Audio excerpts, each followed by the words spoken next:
This looks unfamiliar. See when I touch this. Oh, July. Okay, that's surprising also.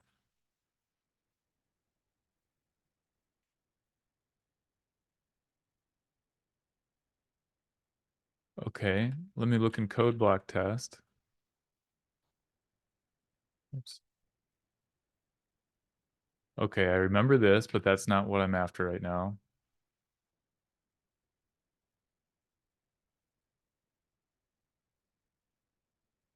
This is what I wanted. Okay, so how many tests do we have? We have 6 test cases here. I'm just going to rattle them off real quick. So this test,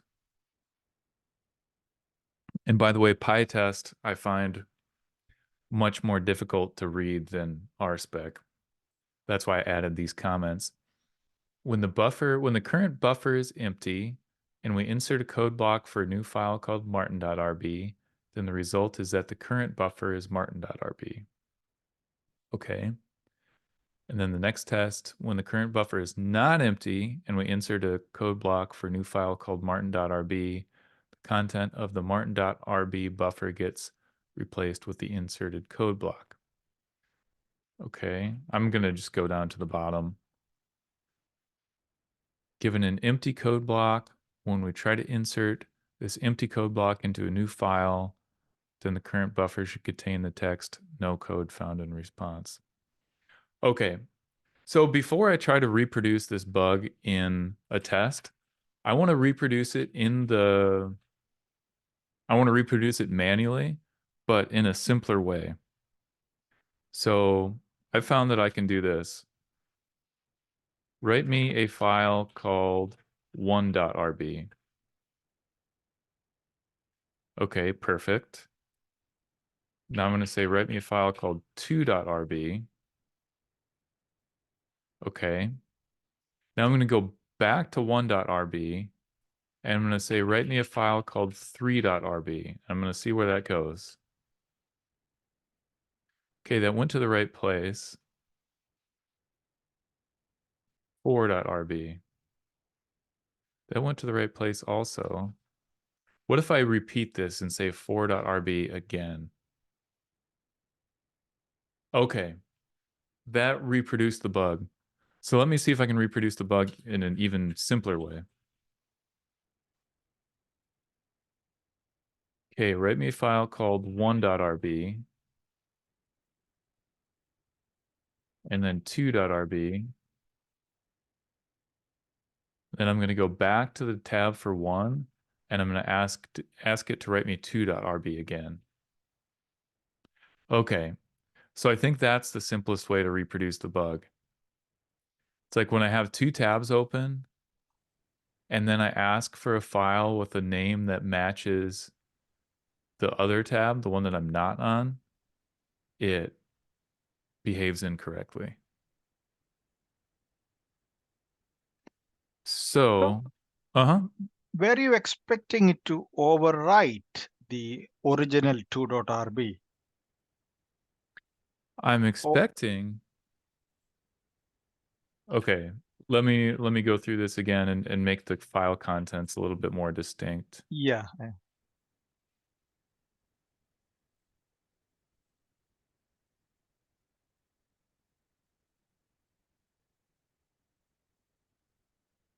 Okay, here I am one.rb.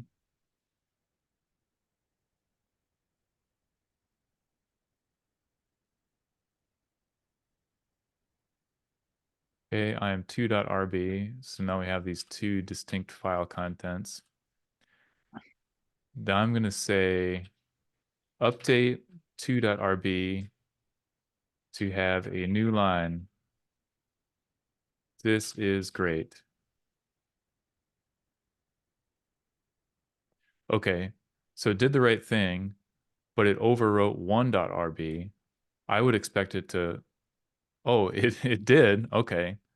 So it did the right thing, just in addition to doing the right thing, it did a wrong thing also. Can, Does that answer your question? Uh-huh. yeah, can we look at the contents of that directory or folder to see what is there?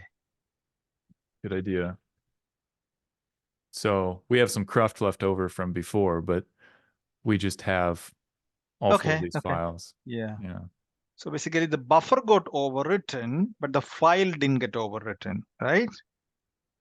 Because 1.rb still remains behind the scenes.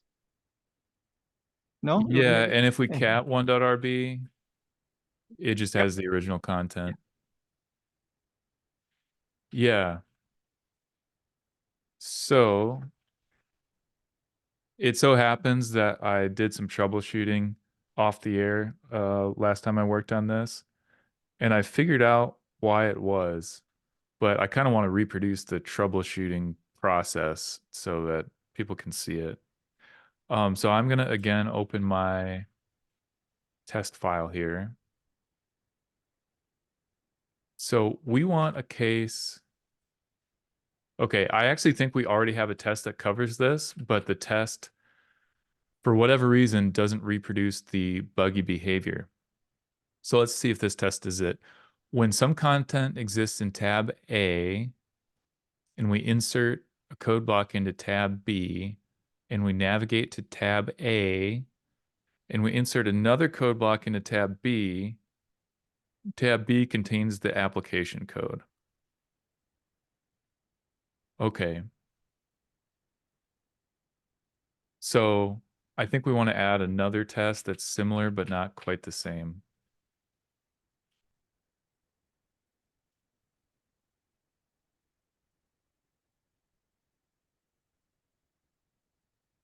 Okay. So instead of the assertion of tab B contains the application code, I want to add one that says tab A does not contain the application code. Because again, the right thing is happening. It's just that a wrong thing is also happening. Okay, so we want to go to the buffer of calculator spec.rb. Wait, that buffer would not exist, but that's fine. If it doesn't exist, then we'll get an error or something and the test will fail. So that does what we need. Okay, so we're going to go back to tab A and we're going to assert that its content does not equal 2 plus 2 equals 4, because that's what we're intending to put into tab B only. So I'm going to run my tests, and the tests all pass. So again, the tests do not reproduce this buggy behavior. I'm just going to commit this test that I just added.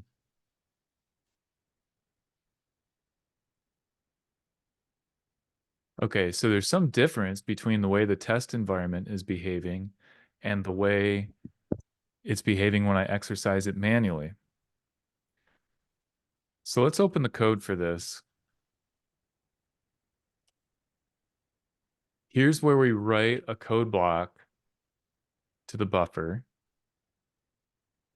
And I want to get some diagnostic info. Specifically, I want to show ourselves the index of the tab we're trying to insert something into. Okay, let me see. Where is it that we get the tab? So when we have a file that already exists, all right, let's go through this. It's we had 1.rb and 2.rb, and then we're going to insert 2.rb again. We're trying to update 2.rb. So if not code block, it's not going to hit this because we do have a code block. If there's a buffer with the current file name open, then we go to that buffer and then we fill the buffer with that code. So if it's behaving how I think it's behaving, it's going to hit this line. So I'm going to ask a question of ChatGPT. going to say, what if I want to know the index of the current buffer?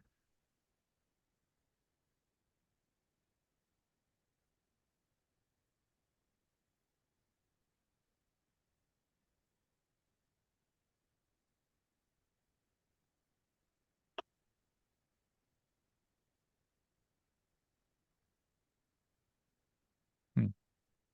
That's kind of surprising that it's that difficult, but okay.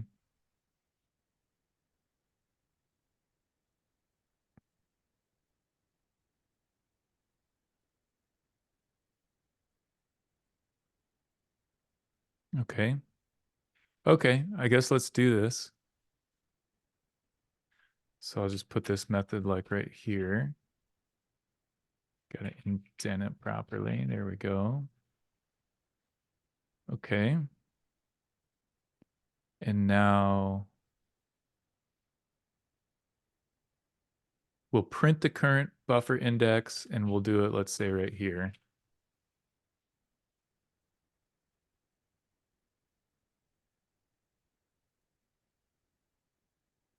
Okay. And if I run my test, let's see what we get. I actually don't know how to run just one test. How do I run just one test in PyTest?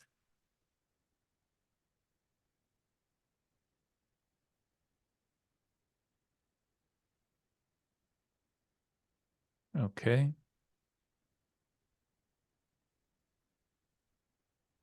Okay, so PyTest, and then the file name,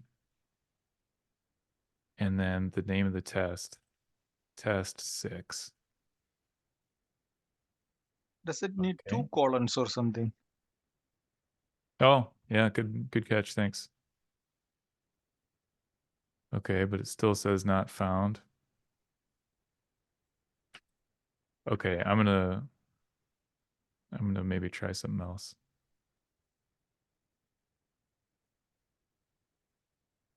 Okay, using keywords. Interesting. Let's try that. Test 6. Okay, so we get a certain error when we do that. So maybe it is hitting this test.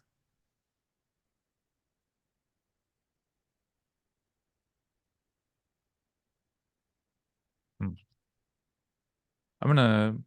It seems to also be running a different test, a test in editor.py also. Oh no, okay, that's the application code. I see, okay. So we're getting an error on line 31.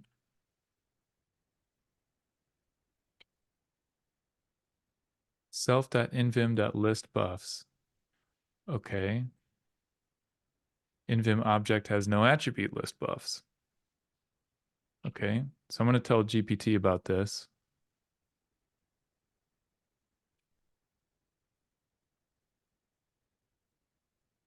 And see what it says.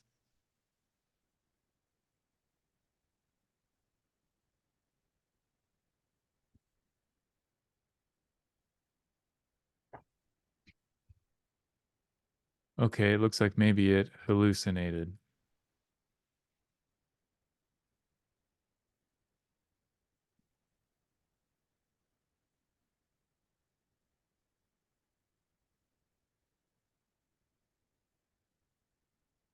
Okay, let's see what happens now. Okay, it passed. However, I don't see the buffer number being output anywhere.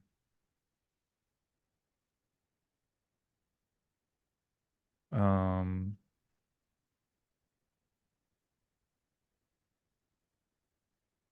okay, I'm going to say this. The buffer index doesn't get output.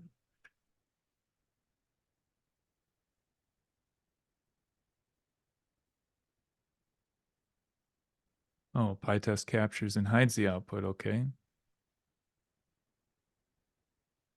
Run PyTest with -s. Okay, I'll try that.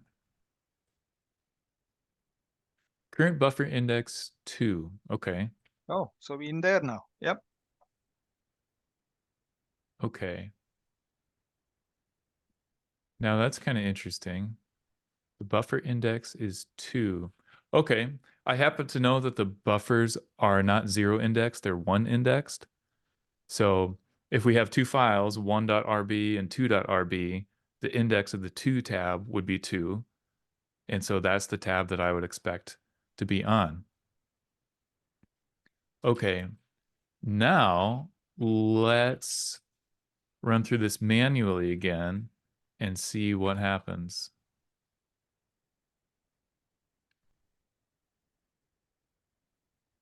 Okay.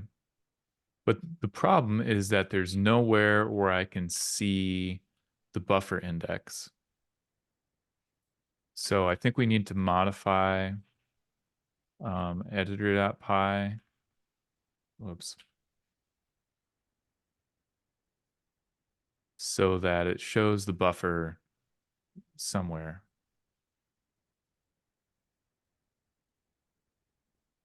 Can we also make it so that the buffer index is shown in Vim somehow so I can see it when I'm manually troubleshooting?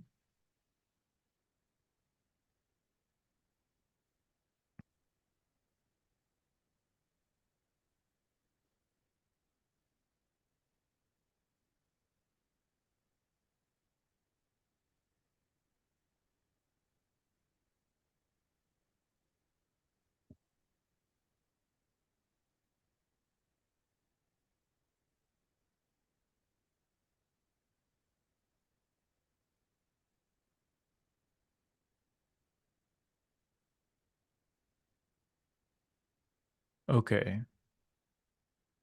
Show buffer index. Okay. Oh, I actually seem to recall that there's a way to get the current buffer index just natively. Is there a native command to get the index of the current buffer?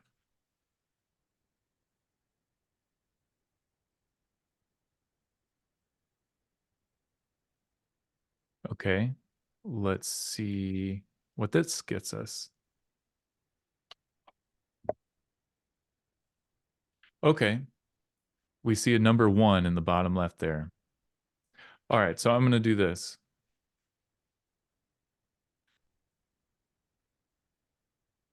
I'm going to say, write me a file called 1.rb. Okay, and let's get the buffer number. Okay, the buffer number is 1. That matches my expectations. Okay, we're going to have it create a file called 2.rb. Let's get the buffer number for that one. And look, it's 3. Oh, how did that happen? Hmm. That's a good question. Uh, But we found a clue. So like I said, I went through this debugging process before and I found some interesting things. Let's do this. Let's create a 3.rb and see what its index is.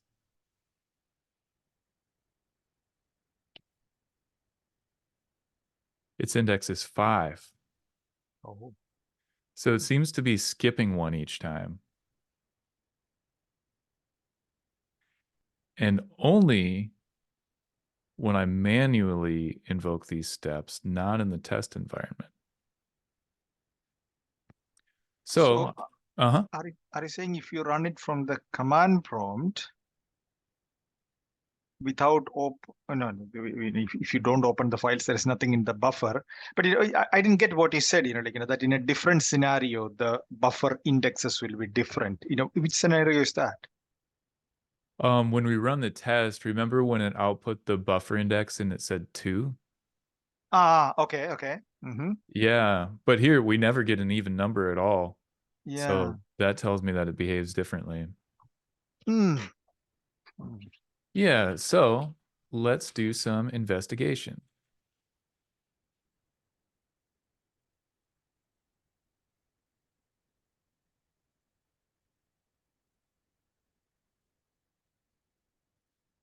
Okay. So when it creates a new file, okay, so we don't have to worry about the case where a buffer with this is the case where GPT gives us a file whose name matches an existing open tab. We don't have to worry about that because we're able to reproduce the bug under this other scenario, this simpler scenario where we're asking for a brand new file.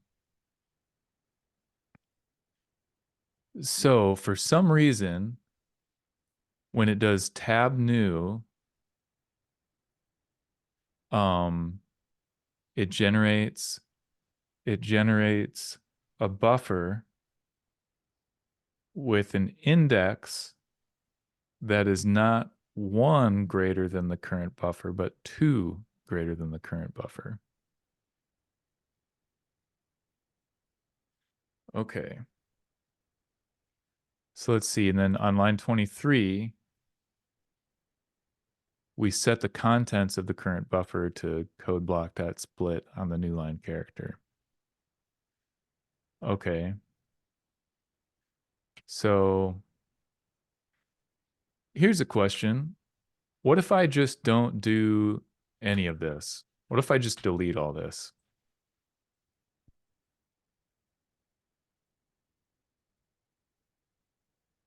And now I'm going to ask it for a file called one. Get the index. The index is one as it should be. Let's ask for a file called two. Okay, and I'm not surprised that it replaced it because I took out that code that opened the new tab. Now let's get this index. The index is still one. Okay, that's a useful piece of information, I suppose. Oh, let's do this. Let's do tab new. And then let's get the index here. Four. That's interesting, isn't it? Uh, Okay, this is useful information. Um, Jason, yeah. just a thought, dismiss that, I'm happy, if so, the second buffer that you started, do you Hmm. want to save it and then check again? Do I want to save it and then check again? Yeah, because the second tab that you had created, you didn't save it. Okay. Step by step, tell me exactly what to do. Okay, so we have the first file open. Yeah, Right now, we just have nothing. nothing. Yeah, open 1.rb maybe. Okay. Um, open 1.rb by asking the plugin to create it. Yeah, yeah. Okay.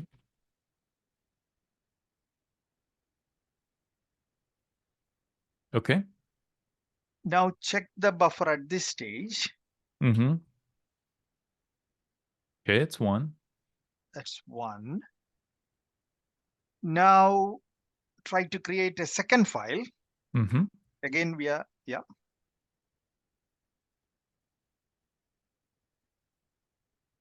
Okay, and the buffer index for this one is,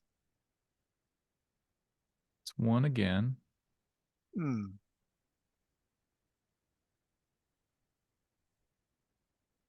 Okay, I was wondering when we were doing it manually, possibly, when a file is actually created, as in not being edited or typed into, Mm-hmm. it has the odd indexes, or while if the file is being edited, it has an even index. Perhaps, I was just trying to guess, whether that is what it is doing behind the Yeah. scenes. Maybe, yeah.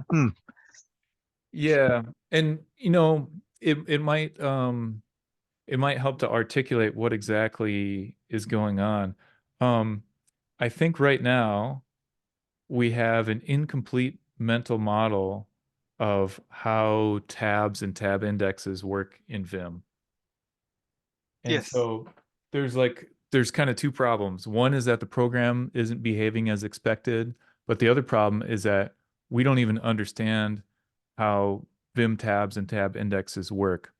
And so I think right now we're doing some experimentation Hmm. to Okay. gain that understanding. Yeah.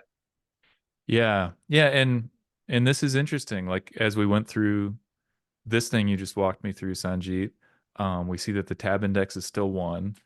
And then if we manually open another tab and get the index of that, last time we got 4, this time we get 4 also. So that leads me to a desire to do another experiment. So first of all, when we just start out like this, do we have, yeah, buffer number is 1. So I'm just going to do a new tab right here and get the buffer index. Okay, it is 2. That is not surprising. Hmm. Okay, and then if we start over and ask GPT to write us a file, and then straight away we do a new tab, what's the index we get? 3. Interesting. So it seems to be okay. So we open this second tab manually. We didn't ask the plugin to do it, we did it manually. So it seems to me that the problem doesn't occur as a result of the new tab being opened. The problem occurs as a result of the initial tab being opened. Hmm. You know what I mean? Yeah. Yeah. So I think that leads us to the question, if that hypothesis is correct, it leads us to the question of what is happening in the process of that first tab being opened that increments the tab index. Like one hypothesis that seems plausible to me is that when we ask it for 1.rb, it's actually doing something twice. Like we get 2 buffers, and so the index is at 2. And so then when we manually open our what we think is our second tab, we're actually opening a third buffer, and that's why the index is 3.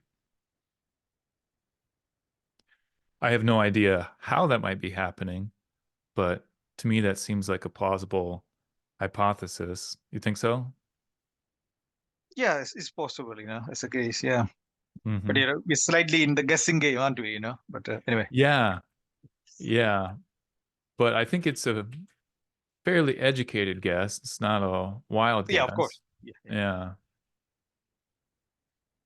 So, with that idea in mind, let's walk through the scenario. So, what's the scenario we're walking through? The scenario is we ask GPT for one single file, and then we manually open a new tab. So, we ask it for one single file. It's gonna it's gonna skip all this because there's no buffer with the current file name open, and the current buffer is empty. So it's going to skip over all this, and it's going to put this in there.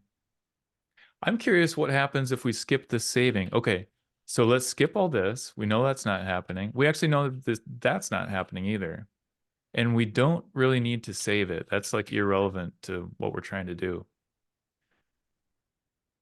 And in fact, any of these ones we're not using, I'm just going to delete those too for simplicity.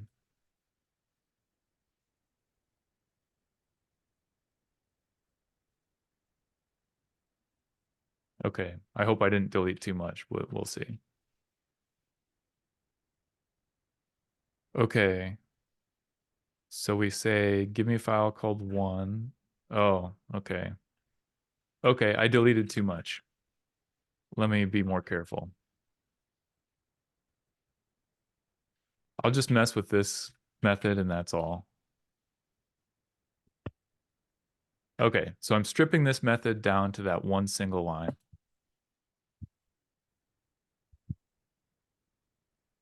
Okay, now I'm going to say create me 1.rb, and that works.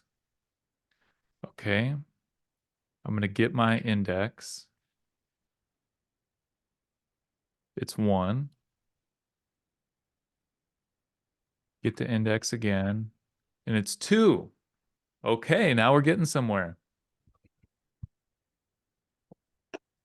So the bug was present before I made these changes, and then the bug was absent after I made these changes. Meaning that the thing that's causing the bug lies somewhere in this code that I removed. And I have a hunch that it comes from the saving. Let's see.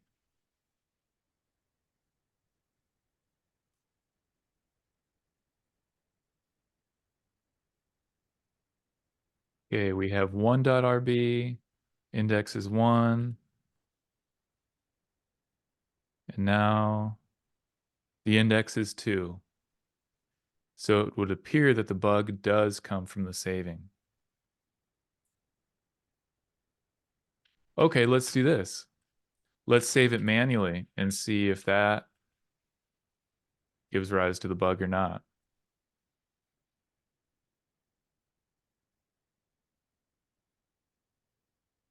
Okay, so I actually don't know how to save it with a file name.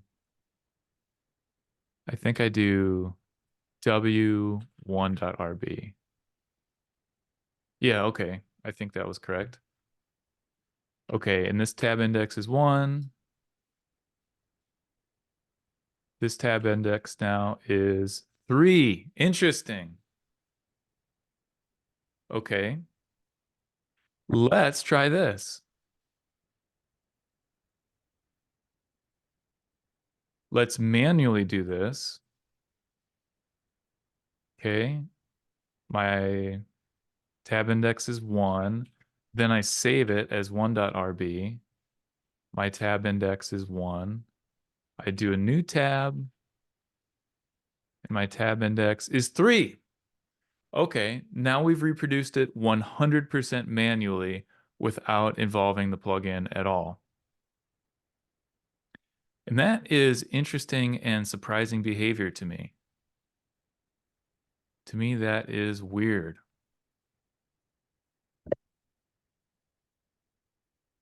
Okay. Now let's ask ChatGPT why this happens.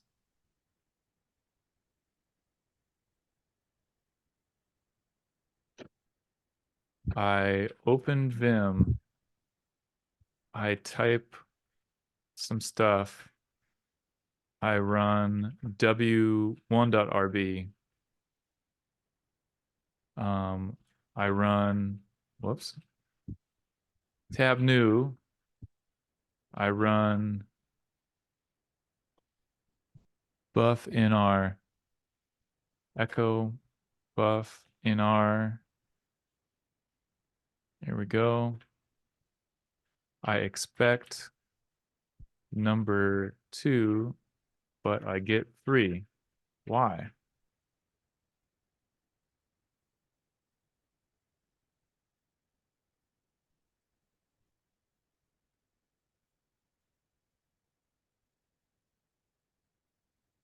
Mm-hmm.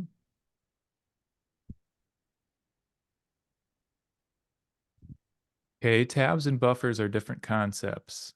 That's news to me. A tab is a view into one or more buffers. When you open a new tab, Vim does not necessarily create a new buffer immediately. Okay.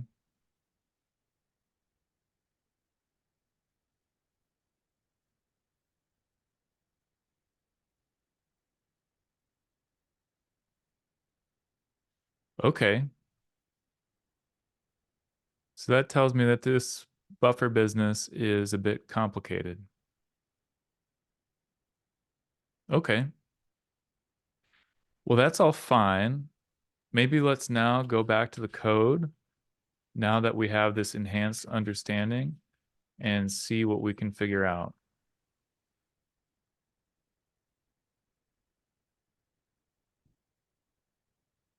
Okay.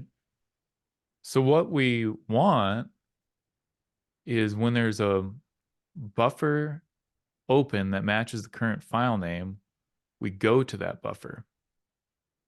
Let's see if we can reproduce that failure manually. So, whoops. Okay, so we'll save this as 1.rb. Okay. And we will get this index. It's 3. We'll say I am 2.rb. And then we'll save this. Okay, and then we'll go to 1 and we'll try to switch to the tab for 2 by running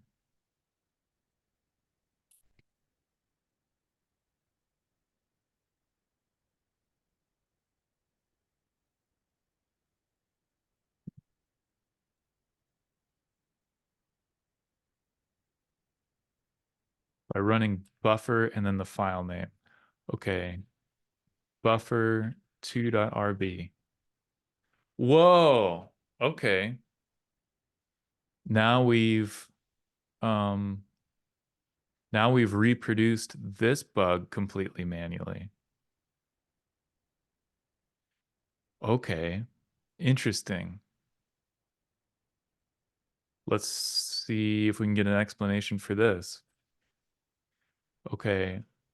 When I'm on the tab for 1.rb and I type buffer 2.rb, I expect to get switched to the tab for 2.rb, but instead the current tab changes from saying 1.rb to 2.rb, and now I just have 2 tabs, each of which says 2.rb.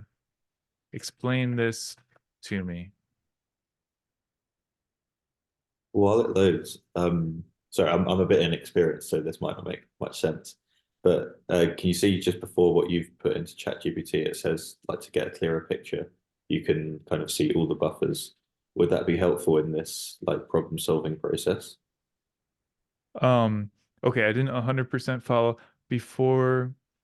So sorry, just yeah, just before what you've just put into ChatGPT, like the last sentence that ChatGPT wrote in the previous response was saying something like, um, where is it to get a clearer picture, um, like to see a list of all the like all the Oh, buffers. Would that be helpful to kind of problem solve here? yeah, good question. Good idea. Let's take a look. Buffers. Okay, interesting. And then what does ls do? Very similar. Okay.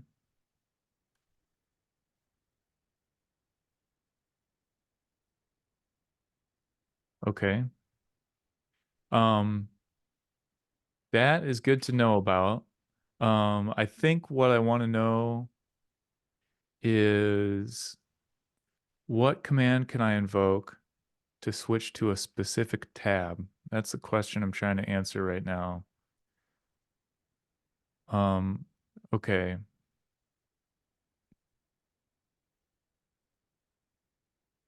Vim does not switch to another tab. Instead, it replaces the current buffer, blah, blah, blah. Okay. Vim's design philosophy is that buffers are global and Windows tabs are views into one or more of these buffers. Okay. To switch to a specific tab, you need to use tab specific commands, blah, blah, blah. Yeah. Okay, tab in, tab number. So what if I do like,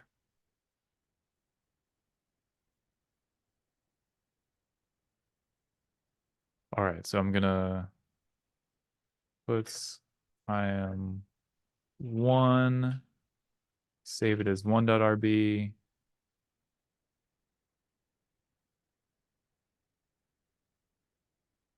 Tab new. Whoops, I didn't mean to do that.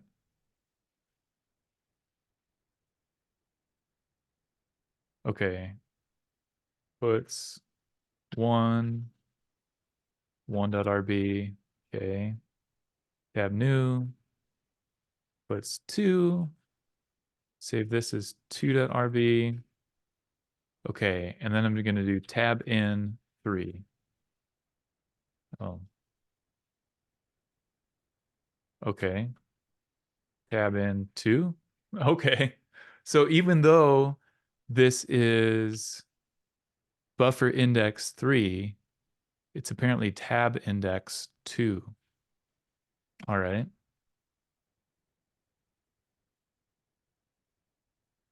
All right, so let's do this. Let's ask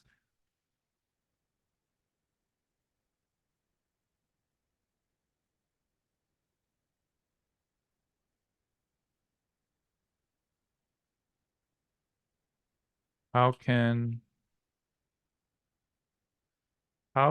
I correct this line so that it goes to the tab that matches file name?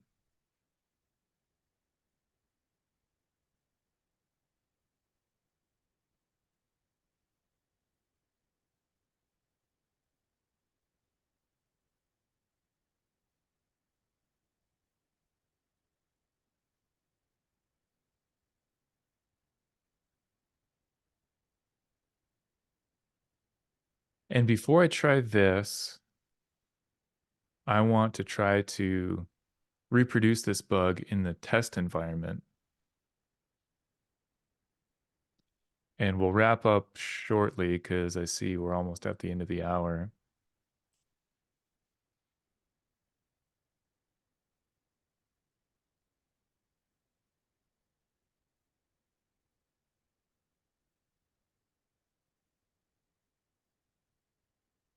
Okay.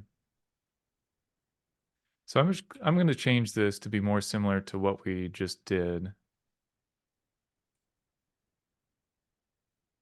Puts 1.rb.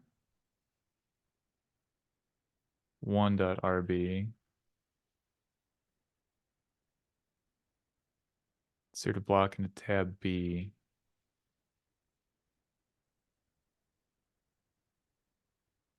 Puts 2.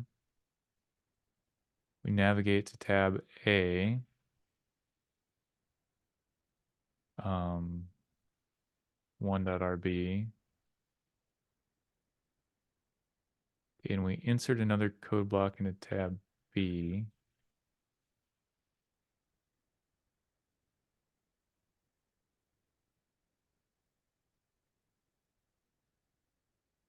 Tab A does not contain the application code. We'll have to change these descriptions.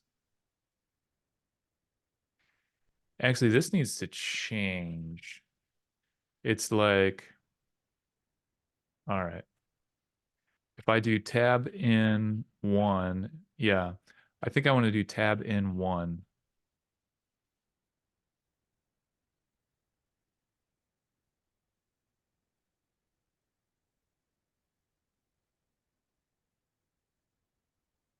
I'm going to call this tab 1, tab 2, navigate to tab 1, insert another code block into tab 2. Tab 1 does not contain tab 2's code.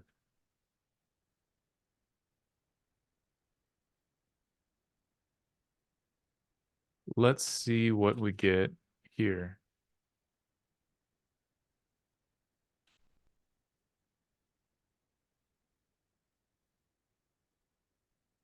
Okay. Apparently this test fails as expected. So that is good. I'm going to run the whole test suite. Okay, we just get this one error. That is also what I would expect. Okay, great. We've reproduced this in the test environment.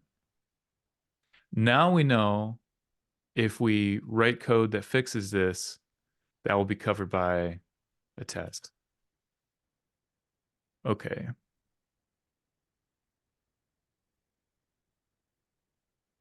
Switch to tab with buffer.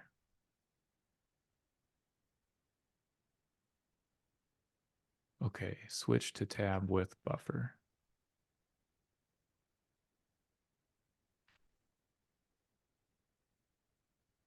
I'm going to do it slightly different from how it suggested. Okay. Now I'm going to run this again, expecting that it fails. Oh.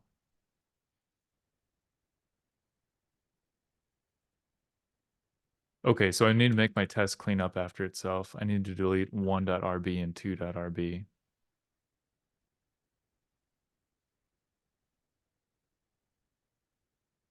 Do I have other places where I'm deleting a file?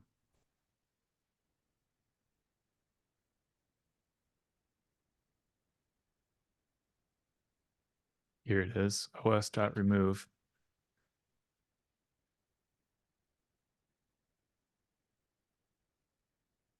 Whoops. Okay, let's delete 1.rb and 2.rb. Okay, now we should be able to run our test multiple times. Okay, this is the failure I was expecting. Editor object has no attribute. Switch to tab with buffer. Okay. So now we will want to add this method.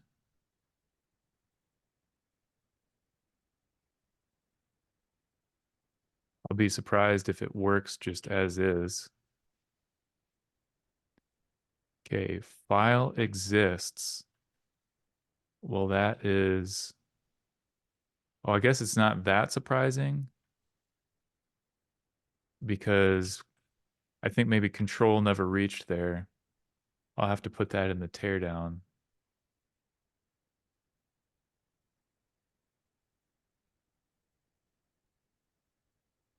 Okay.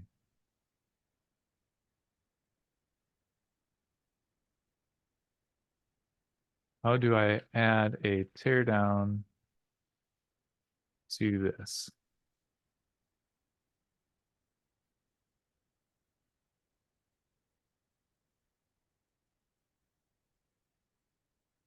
Oh, I already have teardown method? Oh, okay. I'll just put it there. Oh, and apparently I'm just cycling through all these file names. Okay. 1.rb,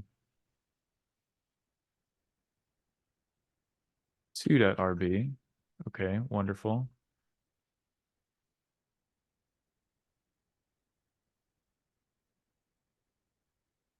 Okay. Okay, now it passes. Get rid of all these comments.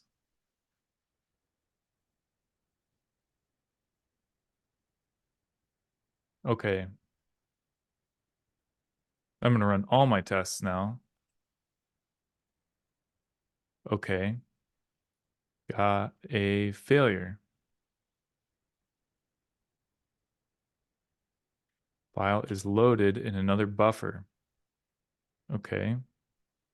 So let's see what that's all about. Test 4. So I'm going to clean this up to make it easier to understand, similar to how I did it with the other one. When some content exists in tab 1,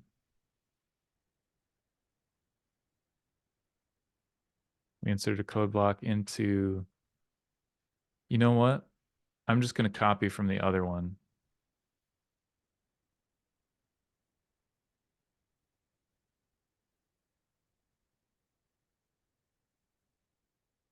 Okay, and we'll replace everything but the assertion.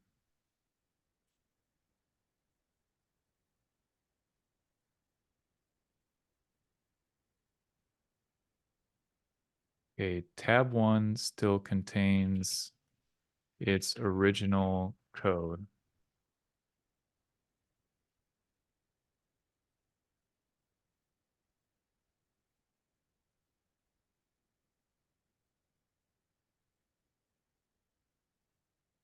Okay. Looks like that fixed that. Okay. Which failure is this? Test 5. Okay. We'll do the same thing there.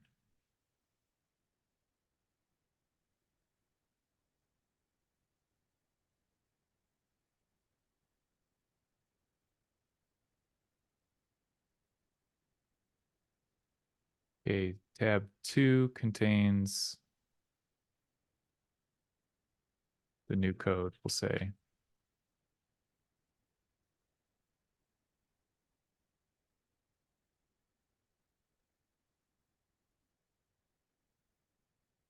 Oh, and I need to change this.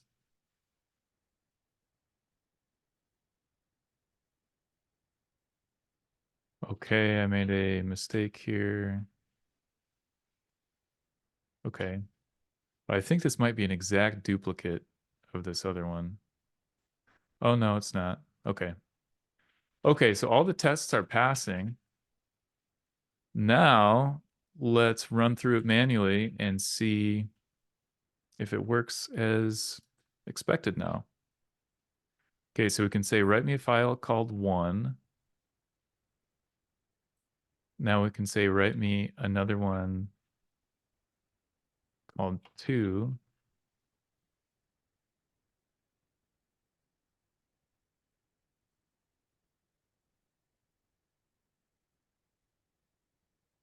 Okay, now we can say, add a line to 2.rb that says, this is great.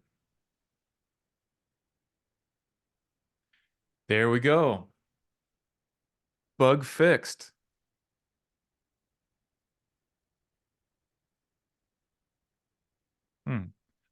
Oddly, it took away the syntax highlighting when we did that. Oh, maybe because yeah, it took away the quotes. That's kind of weird that it did that, but that is really nice to see. Okay, so I'm going to review my changes. I'm going to commit this. Now let's do a more realistic example, and then it'll be time to go. I'm going to say, write me a test. We'll say, we'll do the same factoring test. Okay, now we'll have it run this test. Send the result. Okay, run the test again. Okay, and we got new code here. Oh, but it didn't actually run it. Okay, well, that's a different bug. Oh, it's not supposed to run it. Okay.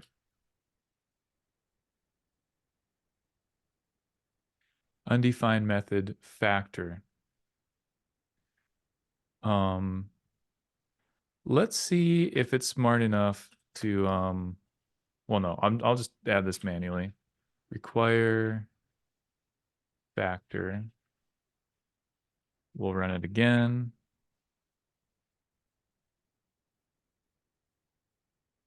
Okay. Okay, now we'll say add a test case for 2, 4. What's that going to give us?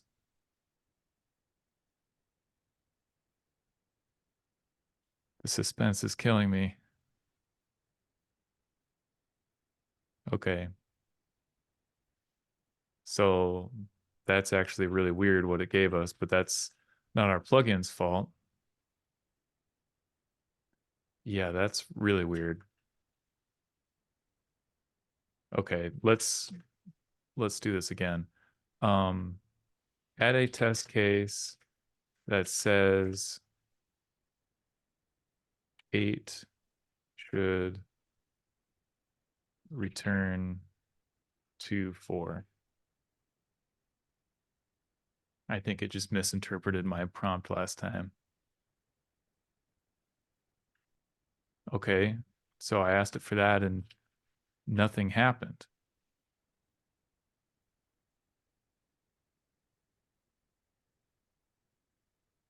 Okay. Okay, GPT is not doing great for us, but that's its fault, not the plugin's fault. Okay, let's just manually add this test case. Oh, no, that was not the plugin's fault nor GPT's fault. That was my fault. We already have 2.4. We need one for 1.8.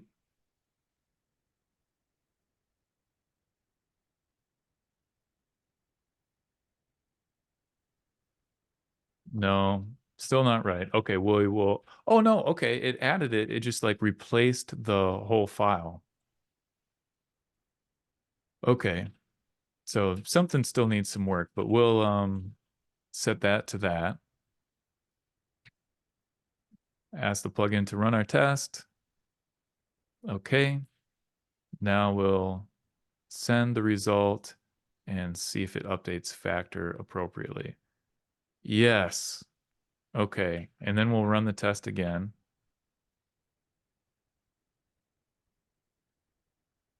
Oh. Sorry, I meant to run it. Okay, interesting. Oh yeah, it's not supposed to equal it, it's supposed to include it. Okay.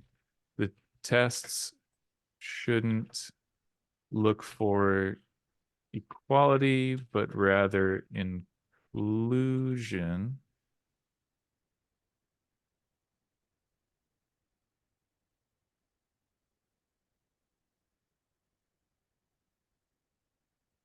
Okay, that may be closer.